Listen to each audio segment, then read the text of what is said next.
So yun mga lods, what's up? Dito tayo ngayon sa Pilipinas na.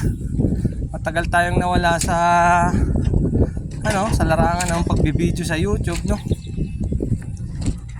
Kawi na. Ito, panibago, paniwala ng buhay, bagong buhay. Hindi tayo nakapag-motor, nakapag-rides. Trabaho muna. Puro ngayon, payo-payo na lang muna tayo.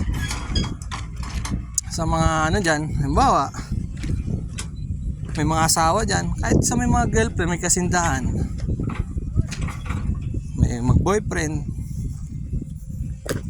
Kung di na kayo masaya sa isa't isa, pwede nyo sigurong pakawalan yan. Kasi, lalo na sa mag-asawa, kung lagi nyo lang isipin na nagsasama na lang kami dahil sa bata, ganyan. Huwag nang ganun, pangit din kasi. Lumalaki yung bata na nakikita rin na wala namang kayong pagmamahal sa isa't isa. Mas maganda na siguro yung maintindihan niya balang araw pag lumaki yung bata na eto, di talaga kasi lahat ng buhay, ng pamilya, siguro laging buo. Siguro balang araw maintindihan niya rin yun na kung bakit kayo naghiwalay ng asawa mo, ganyan. Yung payo ko lang sa inyo kasi lahat yan nararanasan siguro yun ng mag-asawa. Kung kaya nyo ayusin, ayusin. Pero kung hindi na kaya, ba't hindi pabitawan, no?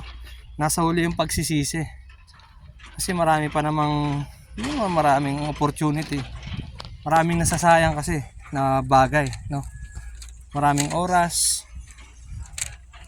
Na kung di nyo naman talaga mahal yung isa't isa, better na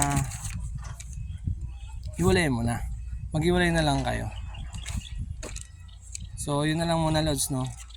Pag hindi na masaya, hindi na masaya siguro. Tama na yun. So mga lods, ganyan na lang muna. Hanggang payo-payo na lang muna ako. Back to work muna tayo. Dami pa natin gagawin. Goodbye!